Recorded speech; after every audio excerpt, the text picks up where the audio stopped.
민주당이란 이름을 얼핏 들으면 자유민주주의와 시장경제 체제를 지키는 것을 목적으로 결성된 당처럼 여겨지지만 사실은 그와 정반대로 사회주의적인 정책들을 많이 내어놓습니다. 이런 경향은 한국이나 미국이나 마찬가지입니다. 미국은 전통적으로 보수 우파인 공화당과 진보 좌파인 민주당이 서로 견제와 균형을 이루며 비교적 조화롭게 나라를 운영해 왔습니다. 마치 건강한 양 날개로 하늘을 나는 독수리처럼 말입니다. 공화당이 개인의 자유와 성장에 중점을 두었다면 민주당은 공동체와 복지에 조금 더 관심을 기울이는 정도라고나 할까요? 양당 모두 언제나 기독교적인 전통과 가치를 토대로 하였고 그 가치를 실현하는 방법에 있어서만 서로 다른 의견을 가지고 있었을 따름이었습니다. 그런데 어느 순간부터 이 균형이 깨어지기 시작했습니다. 1990년대 초 클린턴 대통령 시절부터 민주당이 조금씩 좌편향되기 시작하더니 오바마 대통령 때부터 본격적으로 작용화되었고 바이든 대통령 때의 절정을 이루었습니다. 미국의 민주당은 이제 기독교적인 가치 위에서 움직이는 정당이 아니라 네오막시즘과 포스트 모더니즘이라는 인본주의적 가치와 세계관을 토대로 전통적인 미국 사회를 해체하고 지금까지와는 다른 미국을 만들어가는 좌파 정당이 된 것입니다. 그런데 한국의 더불어민주당도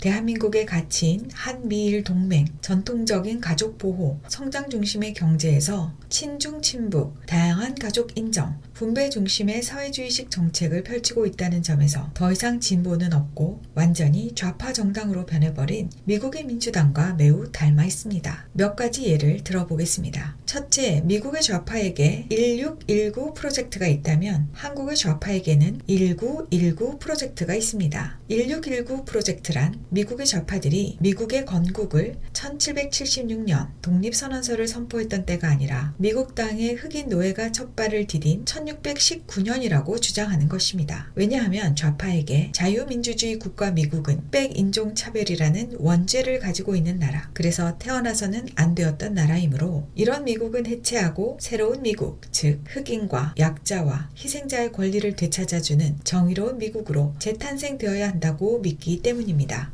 이와 비슷하게 한국 좌파들도 대한민국 건국은 1948년 8월 15일이 아니라 상해 임시정부가 세워졌던 1919년이라고 주장합니다. 이들은 범공산주의 계열의 독립운동가들도 대한민국 건국의 아버지들로 추앙하고 있기 때문에 한반도의 남쪽에서만 작동되고 있는 자유민주주의 대한민국은 온전한 나라가 아니라고 생각합니다. 따라서 현재 반공국가 대한민국을 해체하고 중국과 북한을 포용하면서 일정 수준 정도의 사회주의 모델을 따라가는 새로운 대한민국이 더 나은 대안이라고 믿습니다. 이를 위해 미국 좌파와 한국 좌파 모두 사실 그대로의 역사가 아니라 자신들의 이념에 맞게 역사를 변형시켜 공교육을 통해 가르치고 있지요. 둘째, 미국의 좌파들은 DEI 정책, 즉 다양성, 평등, 포용을 중요한 가치로 내세우면서 억압받은 소수나 특정 그룹의 사람들에게 특권을 베푸는 것을 사회정의라고 주장합니다. 성소수자 차별 금지, 청소년의 트랜스젠더 수술 지원, 불법 이민자들에게 세금을 지원하거나 국경을 개방하는 일들이 이런 가치를 실현시킨 대표적인 정책들입니다. 하지만 이런 정책들은 대다수 평범한 미국인들의 삶을 망가뜨리기 시작했습니다. 표현의 자유와 언론의 자유가 없어지고 경제는 어려워졌으며 젠더 이데올로기를 포함한 정체성 정치를 도입하면서 국민들은 분열되었습니다. 오죽했으면 미국 민주당의 상징과도 같았던 케네디 가문의 로버트 케네디 주니어마저도 지금의 미국 민주당은 케네디 가문이